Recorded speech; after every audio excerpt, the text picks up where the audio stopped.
tell me stories about how they come from divorced families. So I brought a camera the last day and just shot them all, and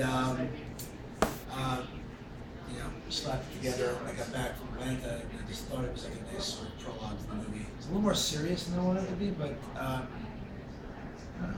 That's right. Yeah. We were talking before about how hard it must have been to keep a straight face with Jane Lynch. Did you have outtakes for if you burst out laughing? There must be, right? Yeah, I think I did a lot of the laughing. Being a first-time director, you sometimes become a fan. You're just watching as a fan, and I feel like I ruined a few takes just laughing. Well, it got to the point where if I didn't hear Stu laughing, I thought there was something wrong. The actors would be like, "Shut up!" Sometimes we do it on arts all the time. Like if people behind the monitors are laughing, they always apologize. And it's like, no. Keep it up. It's actually nice. These guys are incredible at Adam, Jane, Catherine, Richard, Amy. I mean, it's a murderer's row of people who are incredibly professional and who have worked with other very funny people before. And what was unique about this is Adam had worked with a lot of the cast. He worked with Jane, he worked with Richard, he worked with Amy, and they seemed less surprised when the others make them laugh. I was going to ask what it was like to be the outsider in the gang, because everybody else seems to have worked with everybody at some point along here. No, it's amazing. I mean, when you're a fan of certain actors, and you watch them do certain things, and then you want them in your movie, and you get them in your movie, and then you ask them to sort of do things that are slightly different than what they've been doing, or for Jane and for Amy especially, we were asking them to play parts that were, a bit of a departure from what they were used to playing. And I remember the first day with Jane, it was a little intimidating to sort of, because I really wanted that character to be grounded, and I kept going back to her being like, she's desperate, We had no rehearsal time, so,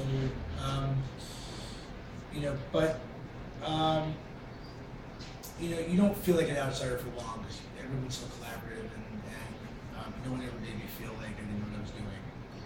Was that intentional in casting to have, especially like Adam and Amy? It was sort of like a weird alternate universe where Ben and Leslie aren't together. But even somebody like Jessica Alba, I thought was amazing, and this was a little bit of a different role for her. Were you very conscious of that in the casting? One of the great things about making an independent movie is you can, actors seem keen on doing things that they don't normally do. So you can get, I don't think if this part were something that Amy done a million times, I think she liked playing the bad guy, and that's why, even though she loves Adam, I don't know that she would have done it had she had not been a departure. Jessica was another example, she'd never really done anything like this, and she really wanted to, and I feel like even someone like Richard Jenkins, who, he was I loved the idea of him playing this part because of what he did for It Was a Disaster. He hadn't been in a comedy in so long, and so people are always excited to try things and do things they haven't been doing. Are you A.C.O.D, both of you, or either of you? Yeah, both of us. Did it hit a chord, or it was just all comedy and you keep yourself separate? Well, luckily, my experience being in A.C.O.D was a very, very healthy, happy one. My parents split up when I was really little, but for my siblings and I, it was an incredibly happy, healthy childhood. We never saw an argument or anything like that. It was an amicable, lovely situation. So I wouldn't have been able to write this script. First of all, I'm not a writer, but also I did not have that experience. So reading it, I was, of course, throughout my life hearing stories of horrible divorces and family situations. Reading this, it seemed like the perfectly tuned version of that, though the divorce movie to end all divorce movies. And so, Stu and Ben had a wildly different experience growing up, and so I felt like this was if there's a such thing as a divorce comedy, this is the one. This is the perfect one. It's just, it's perfectly written, and did remind me in a lot of ways of Living with Disaster, which is one of my favorite movies. But yeah, Stu and I had wildly different experiences with divorce in our lives.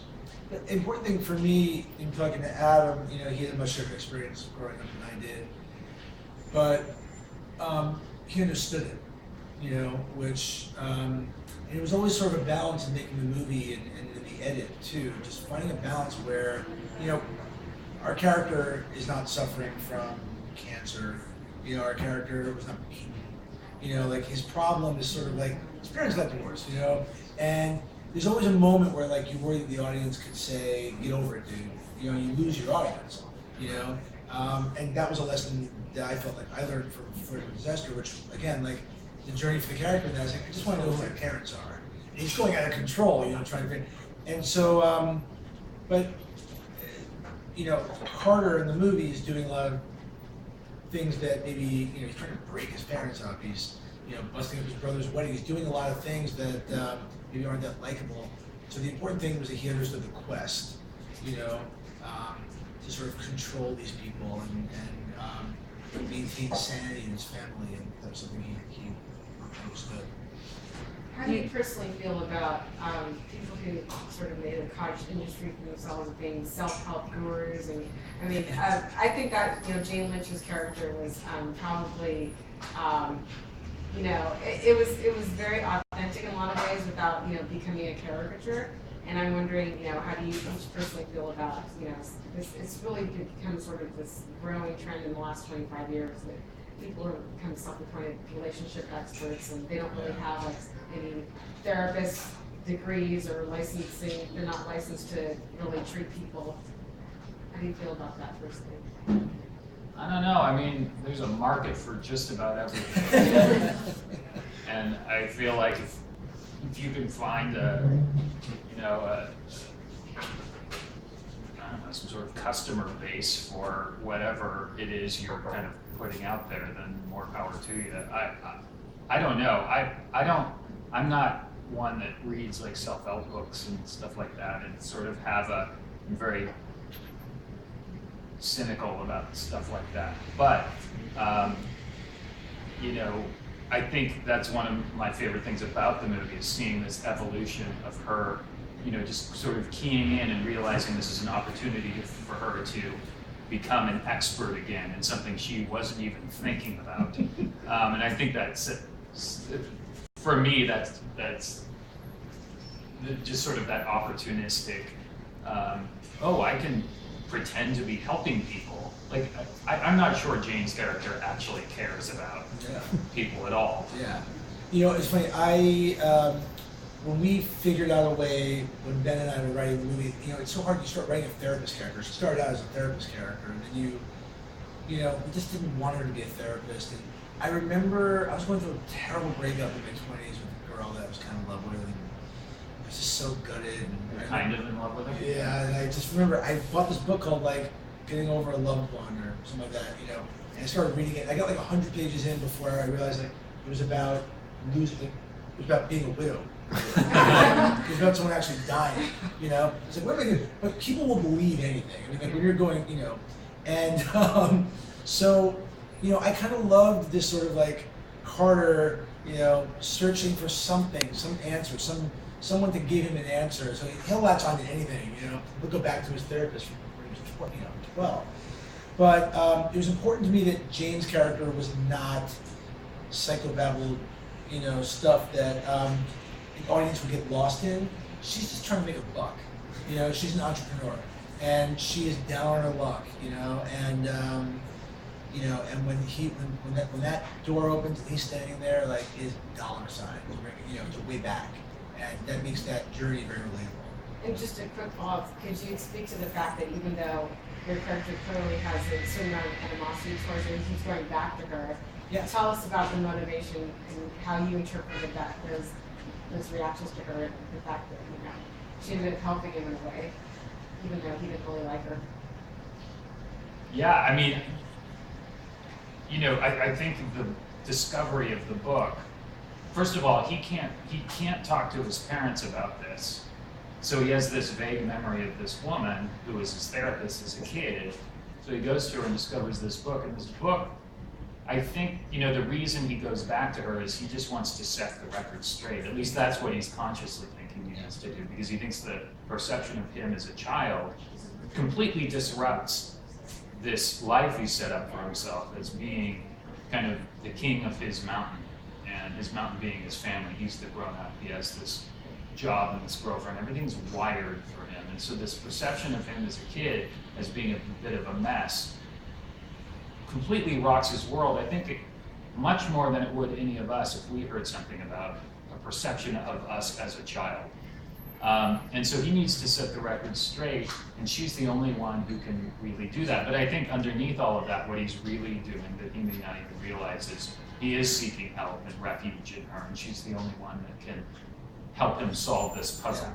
This character has no one to talk to by choice. He can't talk to his parents, he can't talk to his brother, he chooses not to talk to his girlfriend about this stuff. And Ben and I did a lot of research about A.C.O.Ds, and it's a common thing for the older sibling, the oldest sibling of the family, to be a bit of a, not control freak, but to be controlling, and the person that sort of is the marionette, pulling all the strings to try and keep the peace, to try and keep everybody happy.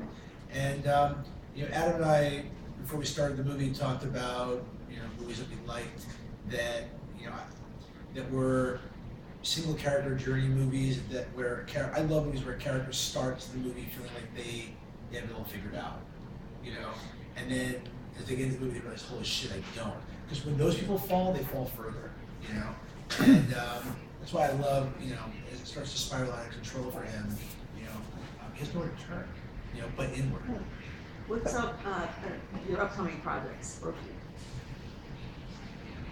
I am, it sounds ridiculous every time I say it, but I'm actually writing a movie with Steve Martin. Congratulations. That doesn't sound ridiculous. He hasn't written a movie in a long time. Does he know that you're doing this? And I'm working on season 2 of The Americans, the FX show. And writing another movie to try and make. I'm shooting Parks and Rec right now. I'm in Secret Life of Walter Mitty that comes out at Christmas. And I'm in the kind of an Hot Tub Time Machine. Yeah, I was going to say like an Oscar movie for next year. Hot Tub Time Machine 2. Don't mock me. What's your character in that movie? I'm from the future. That's about all. Yeah, it's like Marvel's The Avengers. I know you can't say anything too much about it. Someone will kill you. The interesting thing about this movie is, we're so used to seeing movies where it's a man-child who becomes a man, and here, like you were saying, it's, we've seen that movie over and over again. Don John is there right now, and here it's, the man like becoming the mess again. I thought it was really interesting to get Adam in this role, because I look at Adam's place in the world right now, which I'll be happy to explain to you now. Just like you have a little bit of that man-child audience. You're the kind of guy that people love. You're the kind of guy whose memes will show up on Reddit and that kind of thing, if you know what I'm saying. Right. And I just was wondering how that, how much, I won't assume that was like a big part of the marketing plan or anything. Well, but how did that appeal to you? I've been doing a lot sent a lot of new scripts and movies and talking to people about making, and a lot of single character man journey movies. I say to everybody, I'm really kind of tired of the portrayal of the adult man in America, the 30s, late 30s, 40s, whatever. I go see the movies, I love them, but the guys that talk pussy, fucking, looking, pot smoking, all that shit, it's funny, and like I said, I'll buy a ticket, I'll go see it, but I'm not that, that's not my experience of being an adult, right, an adult man. And, the people I know that are struggling with their demons and trying to be successful and all that, we're not like that. And it's really a huge reason that I wanted Adam to play the lead in the movie, because he, even in movies where he's being ridiculous like in Step Brothers, he's still playing the adult. You know, he's a real adult. You know, and he brings a certain I've been using the word cynicism to his view on life that I think is real. You know, because you know that is what I feel like the American, you know, what I'm explaining this one, but what it is to be a man in America today. And so I do like this character. Like this character is not, he's not a boy. You know, he's a man. He just realizes he hasn't gotten over the shit from being a boy. So when you wrote the lead role, then did you have that in mind? Because I feel like it was written specifically for you. Like it was perfect for that stuff. It was a long time ago. Yeah, I mean, you know, from the first time I saw Party Down, it just was like, this guy should have a lead in the movie, and I would love it to be my movie. And, you know, again, he doesn't have that many chances to play a lead in a movie, and so, like, when you enter into, you know, into a partner, you know, I look at it as a partnership, like, we enter into this together, and we stand to benefit from this, and we can do it well. And, you know, but yeah, I always sort of, you know, I think I don't feel like men in movies need to be stupid anymore. You know, like it just We're tired of the buffoonery. Yeah, you know, and like I just was like being on a movie that you know probably gonna write, and like I was like I will write this movie, but I'm going to completely overhaul the main character because like what guy goes shopping for a wedding ring at Costco? Like we just don't. Like if we can't afford Tiffany's ring, like we start calling around to people we don't know, but we don't go to Costco, right? Well, Yeah, thanks. Well, speaking of specifics and everything, the ending is sort of a little bit open-ended in terms of who really got married. We were talking earlier, it could have been Clark Duke's character, it could have been Richard Jenkins' character. So can you speak about the ending in terms of, you know, did you want it to leave it open-ended like that, or just, do you have in mind, like, who really got married at the end? Well, I wanted it to be ambiguous. It wasn't sort of, Ben and I always talked about writing a movie that was an anti-romantic comedy, so every time it was going to take a romantic comedy turn, we tried to sort of move away from that. Not just for the sake of doing it, but because it didn't matter. You know, it didn't, to me, it was like if we could get all three characters' arcs in the movie to get to the end where the audience would believe that all three of them, it could be any of them, that we've done our job. And at the end of the day, it's not about who's getting married, it's about the fact that they've all reached a place in their life where they can get married. And so when I'm pressed, I just say all three. that's what I think too. I think it's a triple wedding. And then they all have an orgy. That's another movie. That's totally another movie. Can you say what the topic of your movie with Steve Martin is going to be? It's a Disney movie called Magic Camp. It's about a magic camp. It's almost like And Steve's going to be starring in it. No, I don't He's think not. he's writing. It's just writing. Okay. All right, last question. If you guys found out that there was a book about you, would you read it? Yes. Would you? Yeah, sure, yeah. What would it be about? How awesome we are. God, I don't know. I'm enough of a narcissist. I mean, I think anyone would, right? Yeah, hell yeah. Anyone who says no is a liar. Yes, we would absolutely read it. The thing is, like, you know, we're proud people, and so we're easily wounded, you know. And I think that in order for people to do what we do with their lives, you have to have a certain amount of pride and thick skin, but not that big.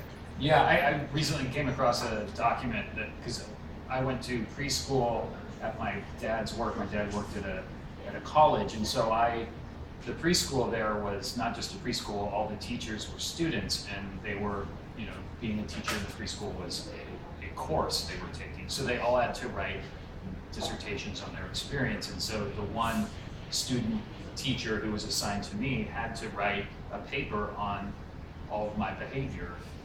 And so I came across this recently. It was fascinating because you don't remember any of that, but then something comes up and you're like, oh my God, I remember that. And even though it was me as like a 4-year-old, it was fascinating, as I think it would be for anyone, but especially for me because I'm, you know, a bit of a narcissist. But yeah, I think anyone would jump at the chance to sort of read something like that. Yeah. Do you All right, read reviews? thanks everyone. Sure.